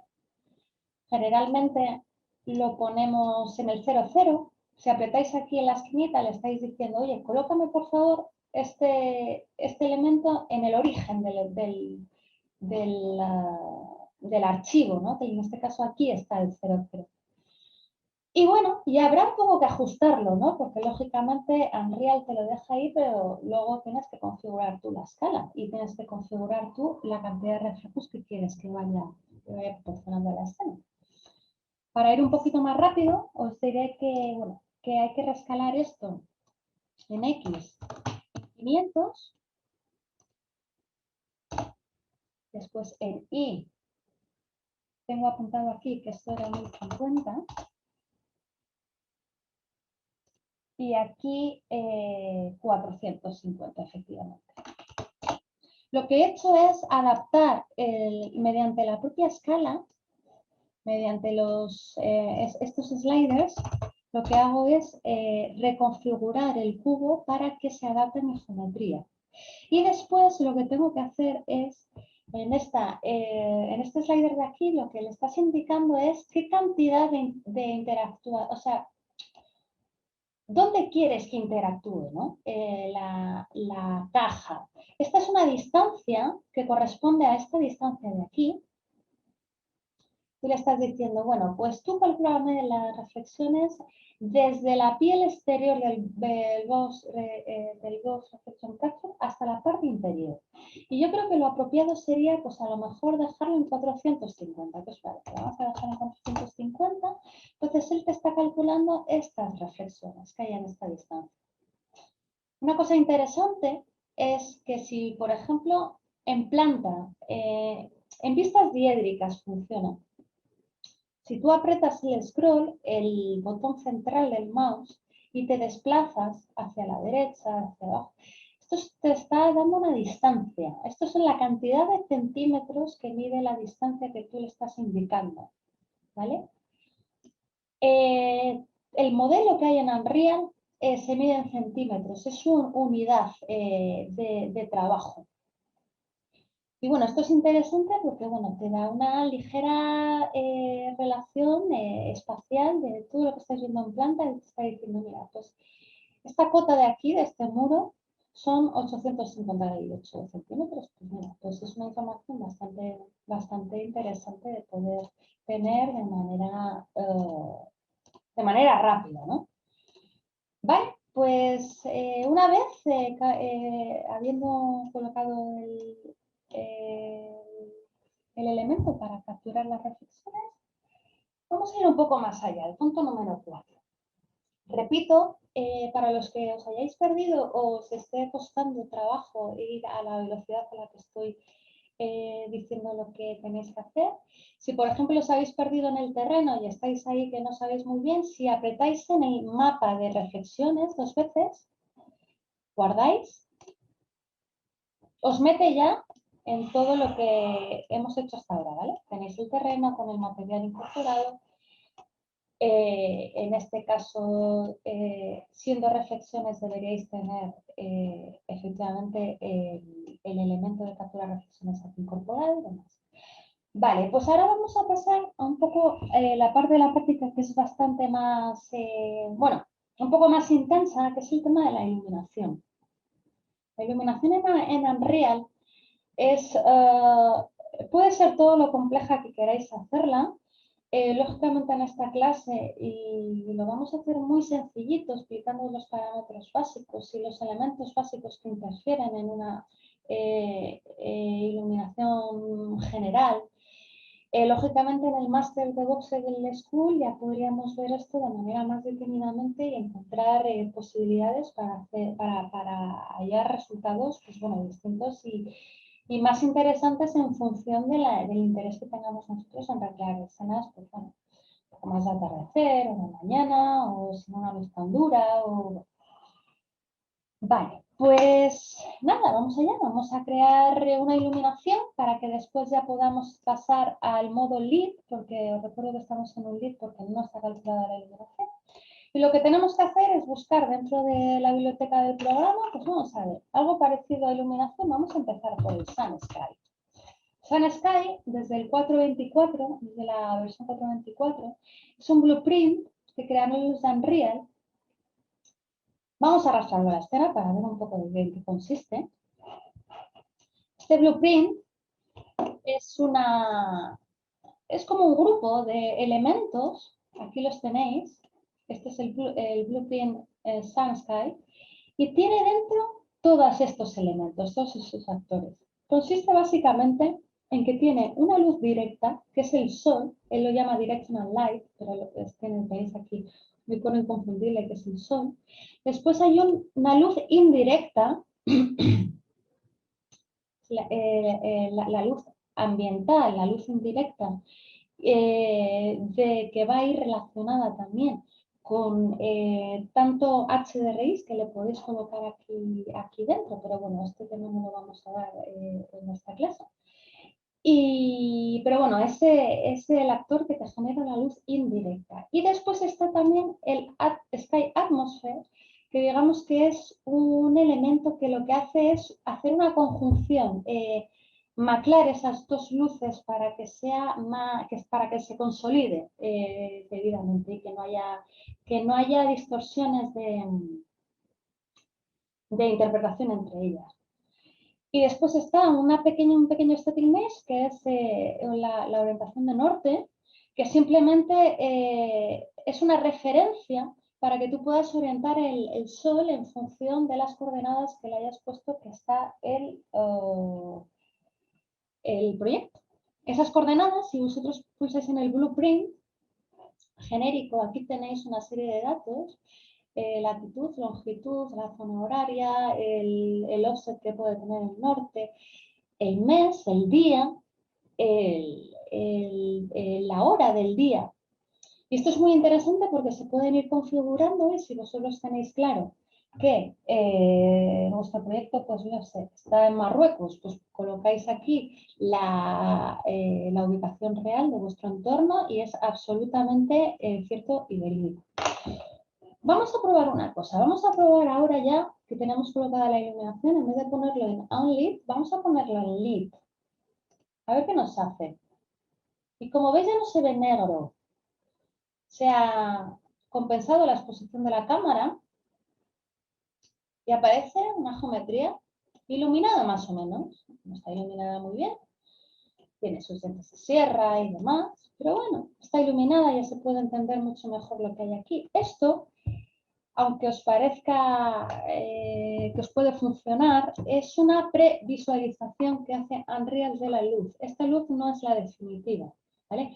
Para que esto sea real, vamos, que sea fiel y que esté bien calculado, hay que calcularlo con este botón.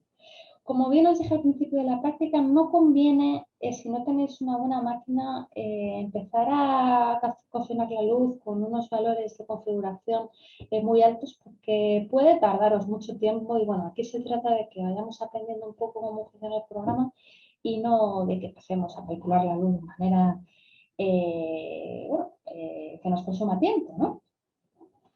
Vale, pues bueno, lejos de complicarnos más la cosa, vamos a poner esta serie de elementos de manera básica. Y aquí podéis jugar un poco con la hora de la luz del día. Vale. La latitud, la longitud, pues bueno, esto como os digo, es bastante interesante. A mí me funciona muy bien, la verdad.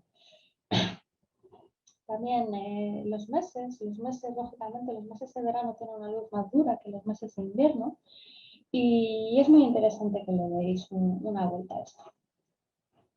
Vale, vamos a prever 3 pasos más para poder dejar la luz más o menos planteada.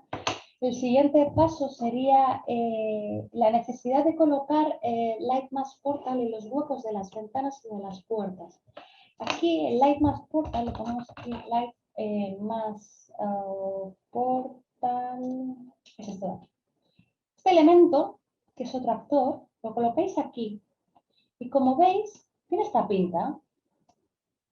Esto básicamente es una consideración que le estáis dando al programa y le estáis diciendo, vaya, para que sea más fácil y que sea más fácil también para ti, para el programa, calcular la luz que entra por las puertas y las ventanas, voy a decirte fielmente dónde están las puertas y las ventanas y así el flujo de fotones penetra dentro de manera más rápida, ¿no? Entonces, bueno, lo que hay que hacer es tener un poco de paciencia y colocar estos Light Mask Portal, que es un poco como vamos a redireccionar la luz exterior afuera, ¿no? Lo colocáis en el centro de las ventanas, lo escaláis, lo podéis escalar, lo colocáis con bastante paciencia, es un trabajo que lleva, pues bueno, sus horitas, pero bueno, mejora muchísimo la calidad de la luz interior. Esto habría que repetirlo en cada uno de los huecos que haya en la arquitectura, ¿eh? Quisiera deciros que la parte de estos botones de aquí arriba que tenéis justo en la parte de la previsualización, en la parte superior derecha, y bueno, esto es interesante que le deis una vuelta, que esto es la manera con la que pueden interaccionar con los actores. Si quieres una relación de coordenadas que sea wall o del propio objeto, los snaps, que son la relación con la propia malla y si queréis que los objetos se vayan moviendo cada 1 centímetro, cada metro de manera libre. El snap de rotación, el snap de escalado y también, esto es interesante, la velocidad de la cámara con la que vais a trabajar. Por ejemplo, en 4, si colocamos la cámara en la velocidad 4 va rapidísimo. ¿Veis? Si la colocamos en nivel 8 se sale del archivo, ¿no?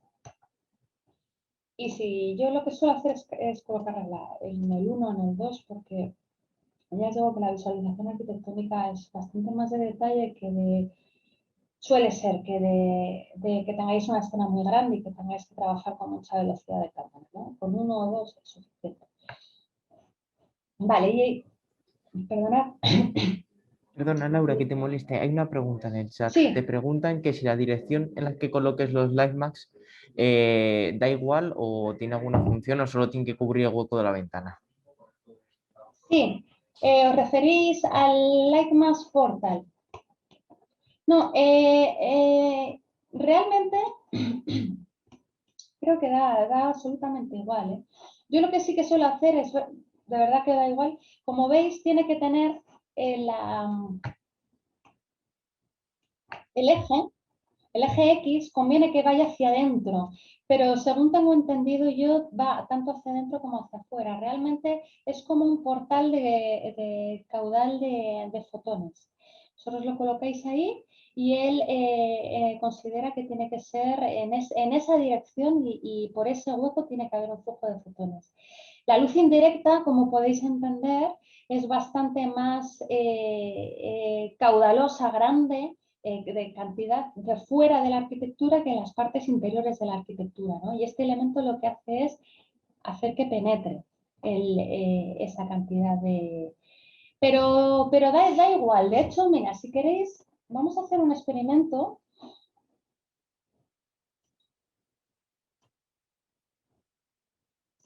Si lo giráis, veis que lo acabo de girar. Tengo un snap a 45 grados. Si yo lo giro 90 y otros 90 y le pongo después el eje X siempre va a ir hacia adentro porque él interpreta que la oscuridad está dentro de la arquitectura. ¿Vale? Bueno, pues una vez había tenido la paciencia de colocar todos estos elementos en cada uno de los huecos, vamos a pasar al siguiente elemento que es importante para calcular la luz, que es el Light Mass Important Volume, ¿vale? El Light Mass Important Volume es este actor de aquí, vosotros lo arrastráis de la misma manera al escenario. Como os dije, lo podéis colocar directamente en el centro de la escena aplicando aquí, que es diciéndole, oye, vete al centro de coordenadas. Y te lo coloca en el centro. Para verlo mejor, lo veis aquí, lo ponemos en visualización de malla para que lo podáis identificar bien. Y bueno, y aquí, este elemento es básicamente un elemento que le está diciendo al programa dónde tiene que concentrar sus esfuerzos de cálculo de luz. Esto es muy interesante porque cuando hay escenas muy grandes, conviene, para que no se disparen los tiempos de cálculo de luz, colocar esta serie de elementos para que vayan más rápido. Ponemos aquí tienes que ponerle los parámetros para identificar perdón, el tamaño de la caja. Yo aquí para ir más rápido tengo anotado que tiene que ser de 2000, perdón. 2000 por 3000 por 1000.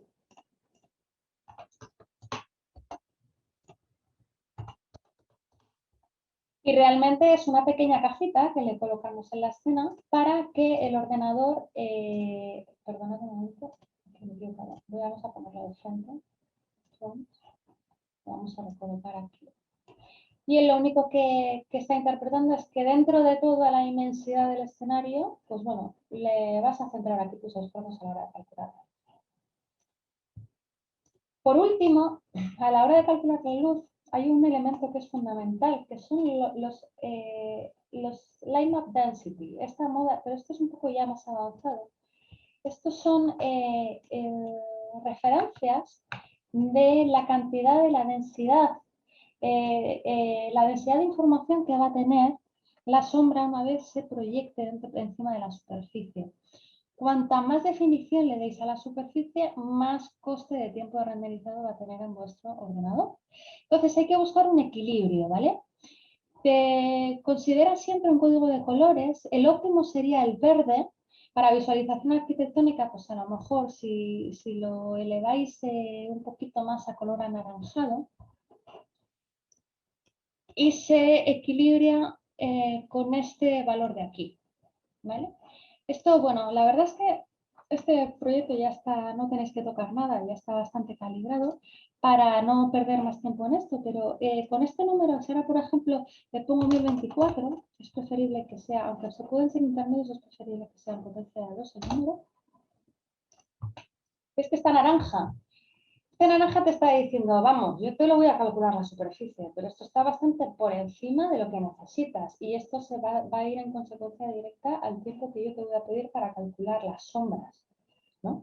Entonces, bueno, vamos a dejarlo como esté. Ya os digo que cuando curséis el máster en Voxel School, pues será bastante más extenso y entraremos más en detalle de lo que realmente es trabajar bien esto y trabajarlo sobre todo desde el programa propio de modelado anterior, porque hay que considerar que las superficies tienen que ser entre 20 metros cuadrados, no más grandes, para que funcione todo de manera óptima, ¿vale?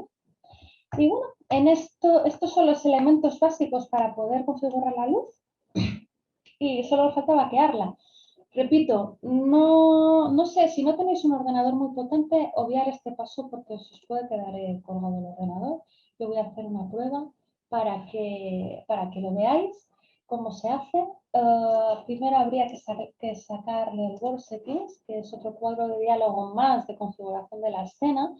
Vamos a dejar estos parámetros, son los más bajos por defecto, pero bueno, ya os digo que en esta práctica no nos interesa tanto llegar a hacer una iluminación perfecta, sino quiero que acabéis viendo hasta el paso número 9 de incorporar cámaras, ¿vale? O sea que con los parámetros básicos que hay en Unreal y a lo mejor una calidad media, vamos a calcular la luz, a ver qué pasa, ¿vale? Para calcular la luz, le damos a Build. Y entonces él lo que va a hacer es recapitular toda la información que le has dado. La está recapitulando.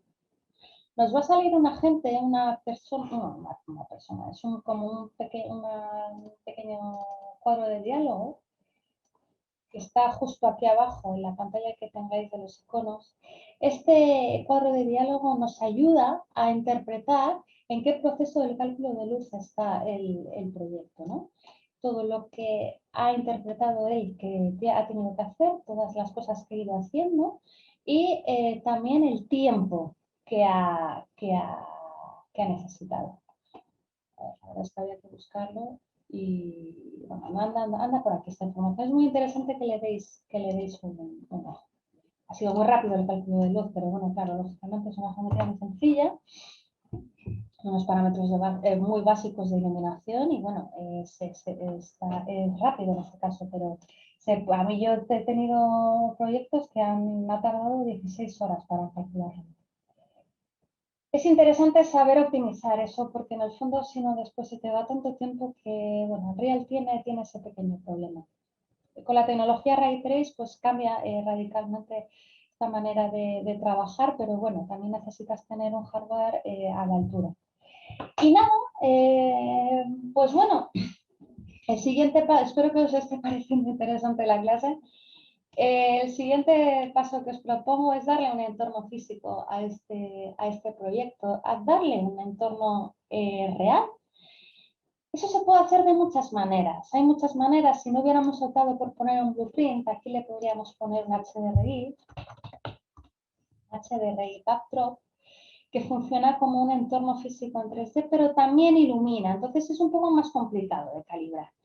En este caso, en esta práctica, para hacerlo sencillito, vamos a simplemente ponerle un static image, como si fuera un fondo de telón, una malla, que sería este de aquí, Sky Sphere. Vosotros la colocáis y la arrastráis dentro del programa y la soltáis ahí. ¿Vale? Y vamos a decirle, por ejemplo, que efectivamente, que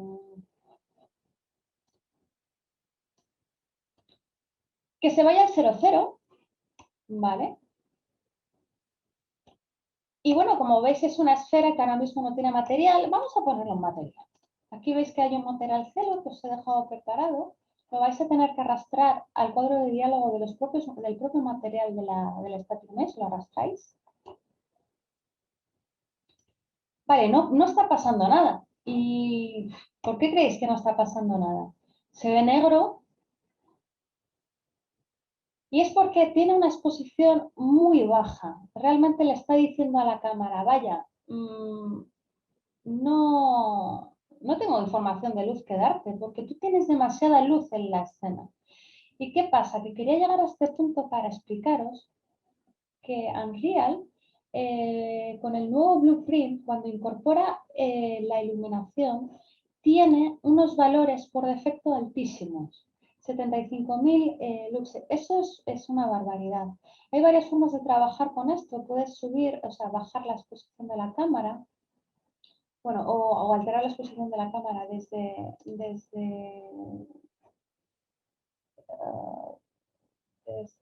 aquí, efectivamente.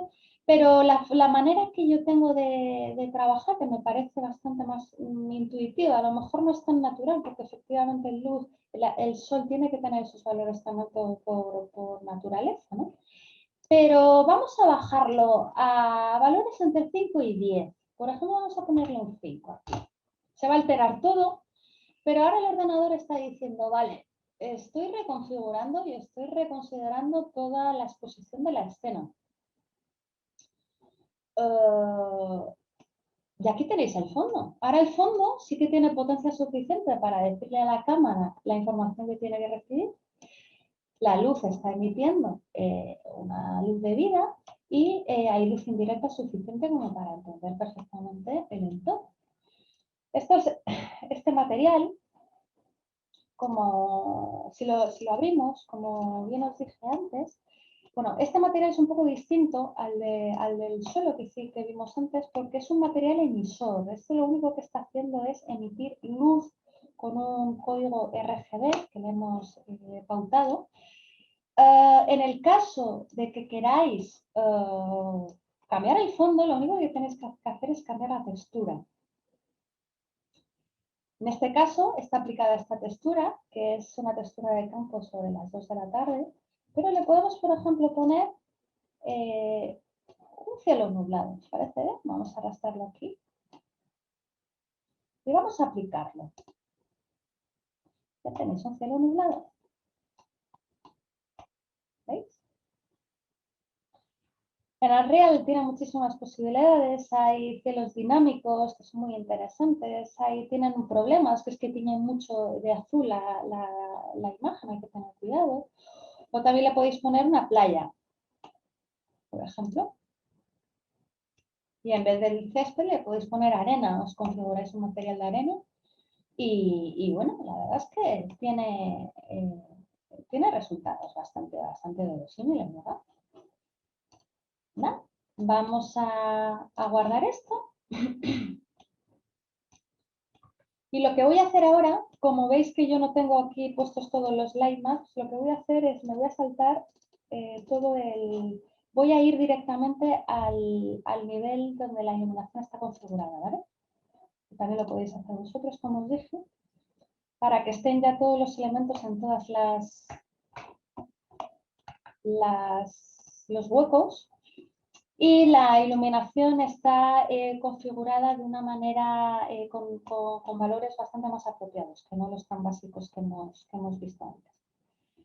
Bien, ya tenemos el cielo, ya hemos puesto el mobiliario, nos quedan 10 minutos y yo creo que vamos muy bien en el tiempo. Ahora vamos a ver un poco lo que son los colisionadores. Os explico, los colisionadores, si ahora se previsualizan en esta previsualización de aquí, que pone Player Collision. Os animo a que pinchéis ahí. Estos son los colisionadores. Los colisionadores son una pequeña, es una información que tú le aplicas a la geometría para que el observador, una vez interaccione con el escenario, no colisione con las mallas. Me explico. Lo vais a ver mejor. Si ahora volvemos a la manera de visualización del lead y le damos a play, vamos a entrar dentro del juego, ¿vale? Si le damos a play, estamos viendo el entorno como si fuera un entorno de realidad virtual. Pero ahora os voy a proponer un experimento. Vamos a intentar, si vais para adelante, o sea, esto se puede jugar como un videojuego normal. Si vais para adelante, aquí no atravieso el muro porque hay un colisionador. Pero si yo intento no colisionar respecto a este muro, lo traspaso. Esto no es nada recomendable para un juego de realidad virtual, ni menos para visualización arquitectónica. Entonces, lo que es prudente es, también me pasa con la ventana o me pasa con este muro, ¿vale? Si apretamos escape salimos del modo inmersivo. Lo que hay que hacer es, con un poquito de paciencia, ir colocando colisionadores en todas aquellas mallas que están a la altura del jugador, de la colisión del jugador. Lógicamente en los techos no hace falta poner colisionadores, pero sí en todos los muros y en el perímetro del juego para que el jugador no se te caiga una vez acabe el terreno. Entonces simplemente nada, para poner un colisionador cogemos el Static Mesh, que es este elemento de aquí. Y hay una manera fácil, que es, mira, vais a ver cómo no hay un Player Collision ahora, ¿vale? Pero si le ponemos un Create Blocking Volume, va a aparecer. ¿Lo veis? De color de rosa. Esto es un elemento que tiene la propia geometría, le hemos colocado, para que el jugador no traspase esa geometría. Hay otra manera también más sencilla, bueno, no más sencilla, no, bastante más complicada, bastante más definida, quiero decir, que es entrando en el Mesh Editor, pues aquí en Collision, como veréis, podéis comprobar que esto no tiene colisionadores, veis que no tiene nada. Le puedo poner un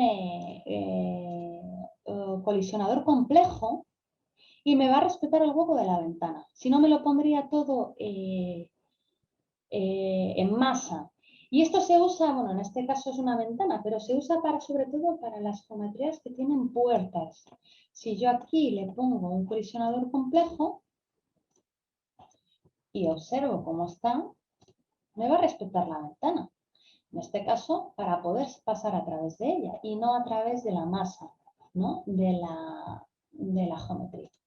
Bueno, pues una vez visto esto, vamos a pasar de nivel a los colisionadores, porque bueno, es un trabajo ponerle colisionadores a todo el entorno. Vamos a pasar al nivel de los colisionadores, guardamos.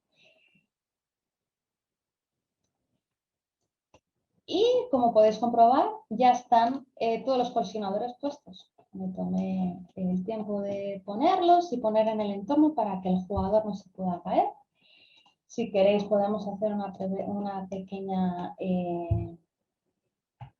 una comprobación. Como no, ¿veis? Habría que ponerle también un colisionador al mobiliario. Pero ¿ves? Por aquí ya no puede pasar el jugador. Tampoco a través de la ventana, de la puerta, disculpen.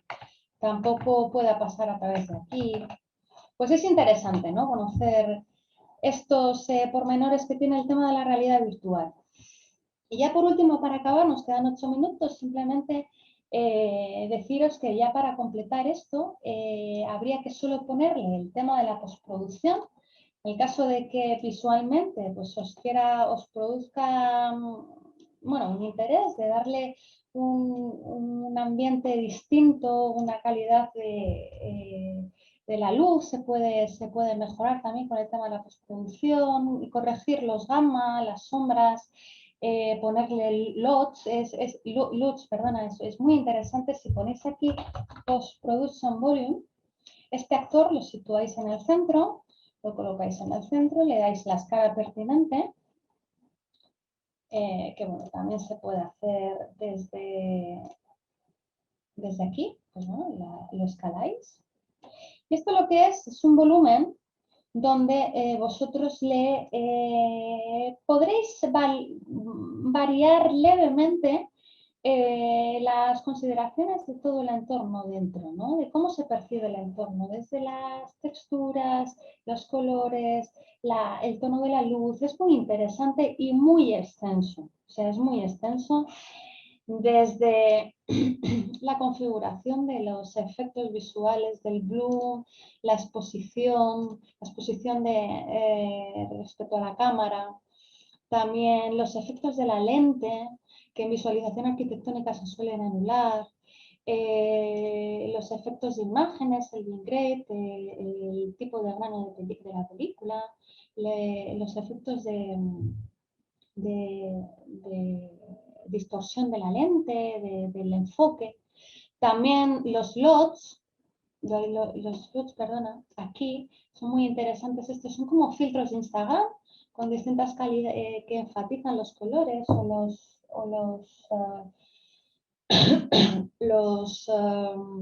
las sombras, las luces, la temperatura del color, los gamma.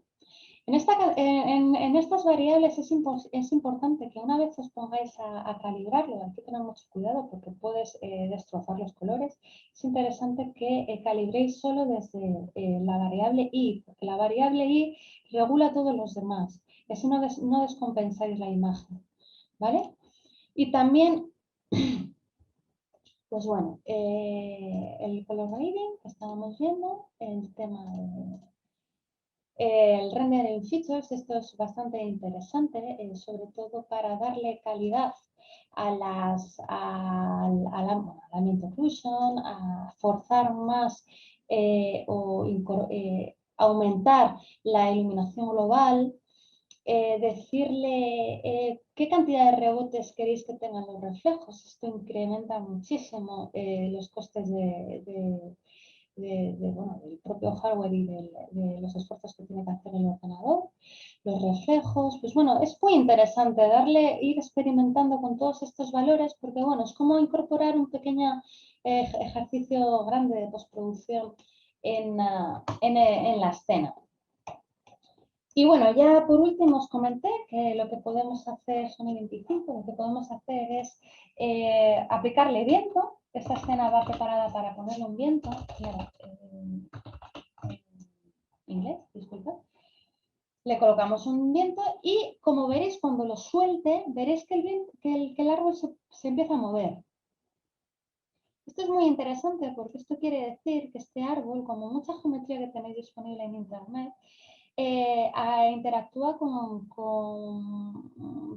los elementos del entorno, ¿no? Y esto es muy agradable, por ejemplo, si hacéis una cinemática, poder ver cómo la fauna, disculpa, la flora pues tiene su propia vida, se va moviendo, interacciona con la luz, le podéis dar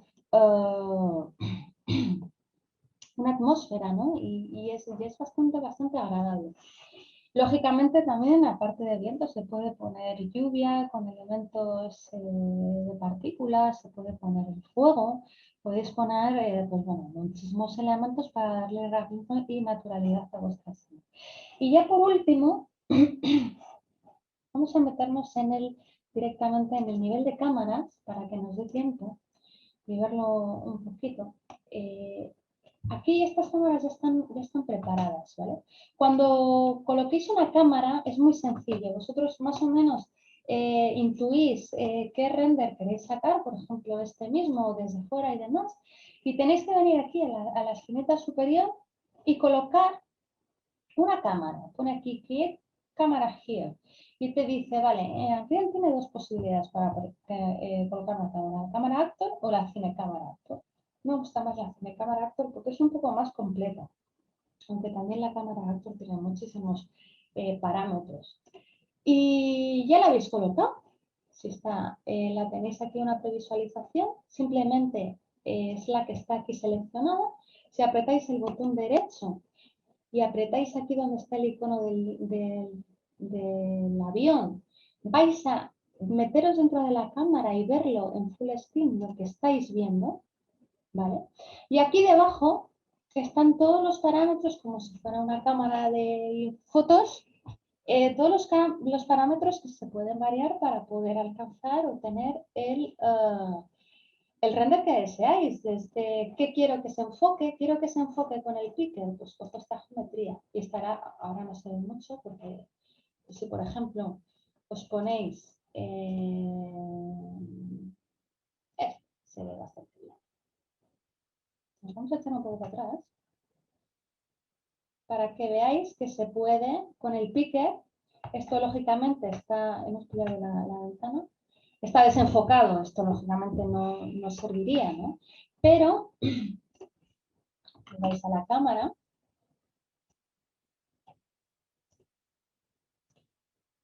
vamos a enumerar, disculpad, es las cámaras que os he dejado, cuando no se haga la previsualización, ¿no? es un síntoma de que es la cámara que estáis mirando. Bueno, la seleccionáis y aquí con el picker le decís, quiero que se enfoque esto, y se enfocó. Es muy sencillo, trabajar con las cámaras de Unreal es muy sencillo. La proporción, que tenéis, pues bueno, distintas posibilidades para encuadrar y las distintas dimensiones que puede tener vuestra imagen. El enfoque. Y bueno, ya por último, todo el tema de las lentes, que es un poco, está por duplicado, esta cantidad de información es muy parecida y realmente homóloga a la que tenéis en el en el volumen de postproducción, pero bueno, esto actúa solo en la cámara. Esto es interesante si tenéis distintas cámaras con distintas con zonas más oscuras, zonas más claras, pues tal, pues le podéis regular la exposición y los enfoques y demás desde la propia cámara y no en toda la escena, como haría el volumen de postproducción. Y bueno, nada más. Lógicamente esta clase ha sido muy cortita y las posibilidades que tiene Unreal son vastísimas, son muy interesantes y es un programa bastante rico. La cantidad de cosas que os queráis proponer, se puede hacer prácticamente todo, cinemáticas, 360, lo que os propongáis. Bueno, yo os animo a que os inscribáis en el máster de visualización arquitectónica y realidad virtual que tiene programada la escuela Voxel School. Me parece que es muy interesante y desde luego creo que Unreal puede ser la herramienta del futuro para la realidad virtual y la visualización arquitectónica. Y nada, yo os animo a que lo intentéis. Espero que este curso os haya servido de ayuda. Insisto que lo que yo pretendía es que vierais un poco el workflow o la manera de trabajar que tiene el programa, más no hacer todo de manera perfecta, ¿no? Eso ya hay que dedicarle un poco más de tiempo y de cariño para poder conseguir unas imágenes, pues bueno, las imágenes que realmente se pueden llegar a conseguir en Unreal, ¿vale? Entonces, bueno, por lo demás, no sé, doy paso a los compañeros de Voxel por si acaso alguien me quiere trasladar alguna duda. Voy a ver en el chat. Efectivamente. Pues nada, como dicen ellos aquí, si queréis más información no dudéis en poneros en contacto con nosotros y bueno, doy paso a mis compañeros en Voxel a ver si despedimos la masterclass. Nada, no, solamente ya decir muchísimas gracias, Laura, por la Mm, masterclass, que está súper interesante. Y si tienen alguno de los oyentes alguna pregunta que te quiera hacer, sí, que se desmute y te pregunte, y si no, pues ya terminamos. animaros, hombre, que esto... A ver, muchas gracias a vosotros. Hola, buenas. Sí, Una pregunta, lo que has comentado del ray tracing, sí. ¿varía mucho entre tenerlo, entre utilizarlo y no utilizarlo? Sí, a ver, Ray Tracing es una nueva tecnología que tiene Unreal.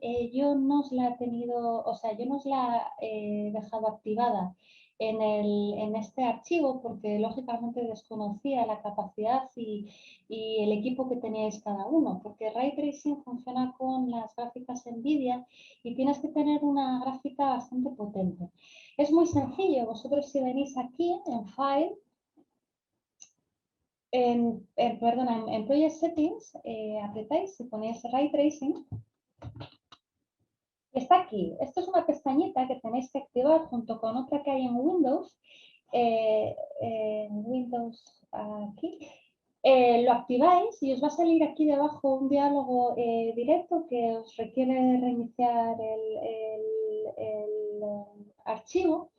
Y bueno, y es una manera distinta, muy distinta de trabajar. De hecho, los reflejos son bastante más reales.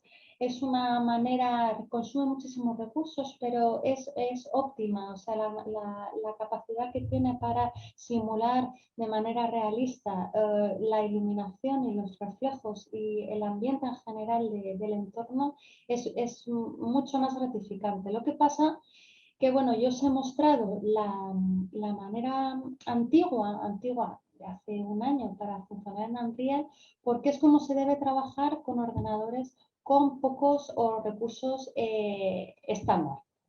Yo no sé si te he contestado a la pregunta. Sí, sí, ya está, ya está. Era eso, es saber más o menos eso, la diferencia que podría haber entre uno y otro.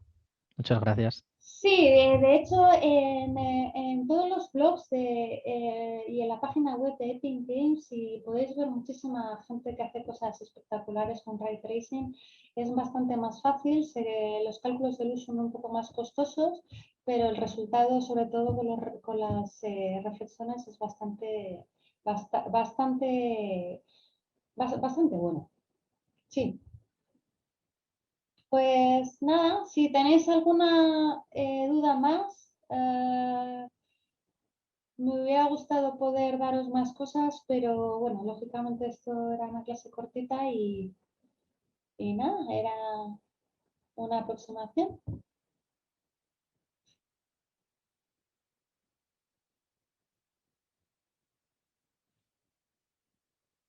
Sí, entiendo que ya está, ¿no? Sí, si no tienen ninguna duda más, pues damos ya por terminada la masterclass. Muchísimas gracias, Laura, por Bueno, sacar un ratito este sábado para darla. Sí, de nada, hombre. Yo sé que ahí en la escuela os queda más trabajo y una carga interesante. Y bueno, nada, por lo demás ha sido un placer y nada, yo me despido desde la nave nodriza. ¿Vale? Muchas gracias, Laura. Hasta Bueno, luego. un placer. Muy buenas tardes, chicos.